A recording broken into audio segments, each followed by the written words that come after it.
ఏం చేస్తున్నారంట? ఏం చేస్తుంది సంఘం? సంఘం ఏం చేస్తుంది? అందరికీ చెప్పాలి.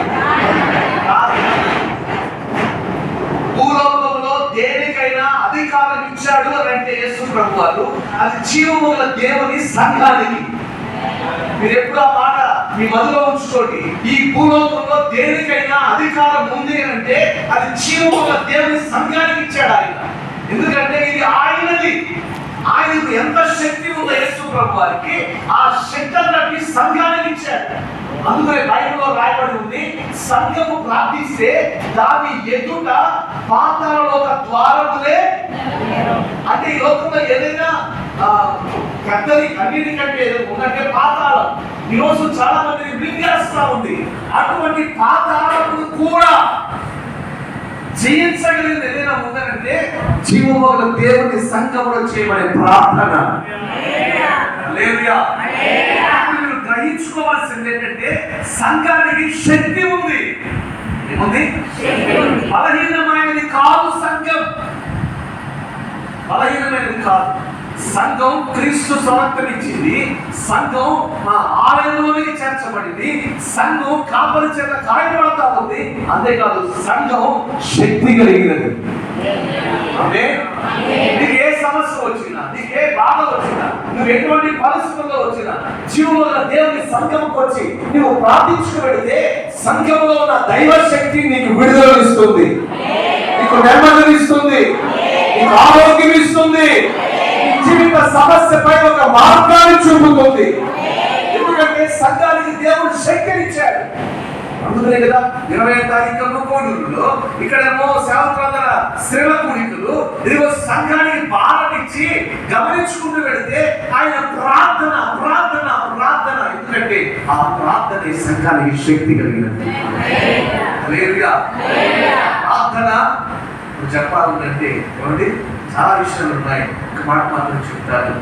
బంధకాలను విడిపిస్తుంది, పంటకు బద్దలు చేస్తుంది, చెరసాల పునాదులను కదిలిస్తుంది. సంఘ ప్రార్థన చేయగా కాబట్టి అక్కడ రాయబడిన మాట, పేతురు చెరసాలలో ఉండగా సంఘము ప్రార్థిస్తూ ఉండగా అసాధ్యమైన కార్యాలు జరిగాయి. అందరూ కలిసి ప్రార్థన చేస్తారు. ఏమని? పలానా వాళ్ళు సమస్యలు ఉన్నాయి, చాలా ఇబ్బందులు ఉన్నాయి, హాస్పిటల్లో ఉన్నారంట, మనందరం కలిసి ప్రార్థన చేద్దాం. అందరూ కలిసి ప్రార్థన చేస్తున్నారు. డాక్టర్ గారు అంటున్నారు చాలా కష్టం ఇంకా అని అంటున్నారు. మీరు ప్రార్థన చేస్తాను ఉండగా 1 గంట 2 గంటలు కానీ వచ్చి తలుపు కొట్టారు. ఎవరో అని మీరు అన్నారు లోపల నుంచి. అంటే ఇదిగో నేను పలానా అని అంటే వాళ్ళే చెప్పారు. ఆయన బాగాలేదు, హాస్పిటల్లో పెట్టారంట, ఆయన చెప్పలేమో అని అంటున్నారంట. ఎందుకు అలా ఇంట్లో ఎవరివో నేనేనమ్మా, మీరు ప్రార్థన చేస్తున్నారు కదా, దేవుడు లేపాడు, సంఘంలో సాక్ష్యం చెప్తాను వచ్చాను అంటే లోపల ఉన్న వాళ్ళు అంటారంట నేను అమ్మోవే. ఎందుకంటే ఆ దేవుని సంఘానికి ఉన్న శక్తి, చేస్తున్న ప్రార్థన ఉన్న శక్తి వాళ్ళు తెలుసుకోలేకపోతున్నారు. హల్లెలూయా. హల్లెలూయా.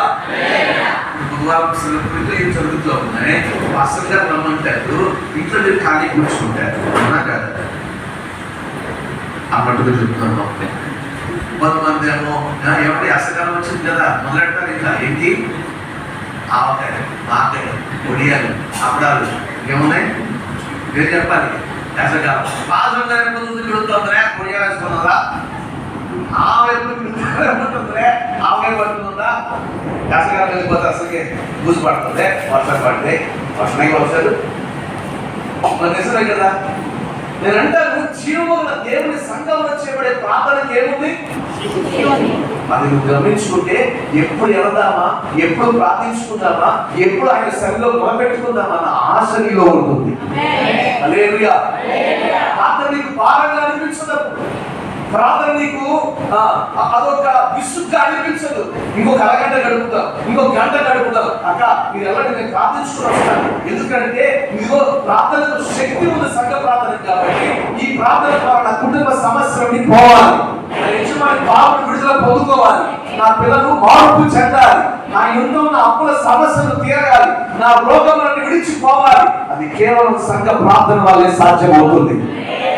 హల్లెలూయా, హల్లెలూయా.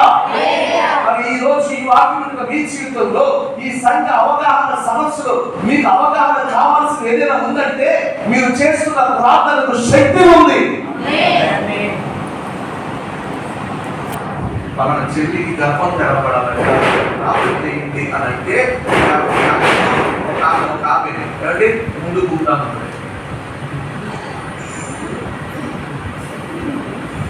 ఆమె మాస్టర్ గారు ఆమె మళ్ళీ వెళ్ళిపోతుందా ఉంటారు. ఇంకొక చెల్లికి ఉద్యోగం రావాలంట అడిగానే ఆమె నాడే, ఎందుకంటే 22 సంవత్సరాలు సేవలో ఉన్నాను. అమ్మ చూసాక నేను ఆమెను లేపి అక్క ఎవరు చేసామా అని అడిగామనుకో నన్ను అడుగుతానండి. ఎందుకంటే కుమ్మల గోవిందో ఒకరు ఉండదు కదా, ఆడు నిలబెట్టి అడిగా ఏం రావద్దు ఏంటంటే ఏంటంటే వాడికి ప్రార్థన ఒక అలవాటుగా మార్చుకుంటున్నారు. అది నేను చెప్తుంది, ఒక ఆచారయుక్తంగా అయిపోతుంది. లేదు, ఆ సంఘ ప్రార్థనకి ఉన్న శక్తి గురించి నువ్వు తెలుసుకుంటే నువ్వు మౌనంగా ఉండవు, నీవు ఆసక్తి కలిగి ప్రార్థించగలుగుతావు. హల్లెలూయా. ఇదిగో నా పెద్దలు చూస్తున్న ప్రార్థన మానక ఆయన అంగీకరిస్తా ఉన్నాడన్న సంగతి ఎరిగి సంఘములకు ప్రార్థనకు శక్తినిచ్చాడు. కాబట్టి నేను అడిగితే ఆ కుటుంబాన్ని ప్రభు దీవిస్తాడు, నేను అడిగితే ఈ కుటుంబాన్ని ప్రభు మేలు చేస్తాడు, నేను అడిగితే ఇదిగో వారి గర్భాలు తెలుస్తాడు. బైబిల్లో రాయబడిన మాట ఏంటో తెలుసా? అబ్రహాము ప్రార్థించగా అబీమెలెకు వారి గర్భములు ఆయన తెరిచెను అన్న మాట రాయబడుతుందండి. అబ్రహాము ప్రార్థన ఆలకించిన ప్రభు అంట అబీమెలెకు వారి గర్భాలు తెరిచాడంట, ముయ్యబడిన గర్భాలు. మరి ఈరోజు నువ్వు చేస్తున్న ప్రార్థనకి ఈ గ్రామంలో ఎంతమంది కొట్టాల గర్భాలు తెరవబడుతూ ఉన్నాయి, ఎంతమంది కొట్టాల నిందలు తీర్చబడతా ఉన్నాయి. ఇంకా కార్యాలు జరగట్లేదా? జరగకపోవడమే కారణం ఏంటో తెలుసా? సంఘ ప్రార్థనకు ఉన్న శక్తి నువ్వు ఎరగల. సంఘ ప్రార్థనకి సంఘం దేవుడు ఏమిచ్చాడు? శక్తినిచ్చాడు. హల్లెలూయా, హల్లెలూయా, హల్లెలూయా. అందుకనే కదా అన్న ఇల్లు విడిచిపెట్టి ఎక్కడికి వచ్చింది? ఎక్కడికి వచ్చింది? మందిరంలో వచ్చింది. అక్కడ మొరపెట్టు. బైబిల్లో మనం గమనిస్తే మీకు పెద్దలు చేస్తారు, మీకు గమనిస్తే సమయం. హల్లెలూయా. బైబిల్లో మనం గమనిస్తే ఎవరి సంఘం ఆసక్తి కలిగి అత్యాసక్తి కలిగి ప్రార్థన చేయగా మందకాలు కనపడ్డాయట. దేవుడి సేవకునిగా పలికి వెళుతున్నాను, ఇదిగో నా దేవుడు ఇక్కడ జరుగుతున్న ప్రార్థన ద్వారా మందకములను తిప్పునుగాక, విడుదల కలుగునుగాక. ఏ కార్యాల కొరకు వేచి ఉన్నారో అసాధ్యమైన కార్యములను ఇక్కడ జరుగుతున్న ప్రార్థన ద్వారా నా ప్రభు జరిగించునుగాక. కన్నీళ్లు వ్యర్థముగా పోవు, మీ ప్రార్థనలు వ్యర్థముగా పోవు. నా దేవుడు ఆలకిస్తా ఉన్నాడు, వాటికి ప్రతిఫలం ఇవ్వబోతూ ఉన్నాడు. ఆ ప్రతిఫలం మీరు చూడబోతున్నారు, ఆ కార్యాలను అనుభవించబోతున్నారు. నా దేవుడు కార్యములు సంఘ పరిచయం చేయబడుతున్న ప్రార్థన ద్వారా నా ప్రభు జరిగించునుగాక. చెప్పండి కొట్టి గట్టిగా.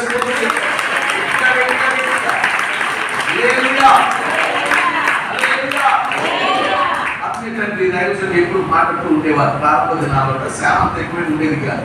వడవనుగుడిలో చిన్న పాక, అందులో 10 మంది విశ్వాసం. వచ్చిన తర్వాత విశ్వాసం ఒక సంఘం చిన్న 2 గంటలు పాత. కాబట్టి ఆయన ఎవరు పిలిచేవాడు కాదు, పరిచయం కూడా పెట్టుకోలేదు, ఎక్కడికి వెళ్ళేవాడు కూడా కాదు, బయటికి ఎవరిని పిలిచిన. కాబట్టి ఏం చేసేవాళ్ళు అంటే వేకుజాముల్లో ఎవరి ఉన్న విశ్వాసం వెళ్ళి అక్కడ నిలబడి వెళ్తా ఉండేవాళ్ళు. మీరు ఏం చేస్తారు? ఎప్పుడైనా దైవజనులు చెప్పినప్పుడు మీరు విని ఉండొచ్చు. అలాగే ఒక అఖిలపరులు గ్రామంలోకి వెళ్ళి వింటున్నారంట. వింటే ఆమె ఉదయాన్నే లేచి ఆమె ప్రార్థన చేస్తారంట. ఏమన్నా తెలుసా? ఆ ప్రార్థనకు ఉన్న శక్తి ఏంటో ఎరగకుండా, అయ్యా మా ఆయన మాట్లాడలేదయ్యా, మా ఆయన కాలు కొట్టాలి అయ్యా, ఆయన తిరుగుతున్నాడయ్యా, తిరిగి ఎప్పుడో రాత్రికి వస్తున్నాడయ్యా, ఇదిగో ఆయన కాలు కొట్టాలయ్యా అంటే మాస్టర్ గారు పక్కన వెళ్తున్నారు.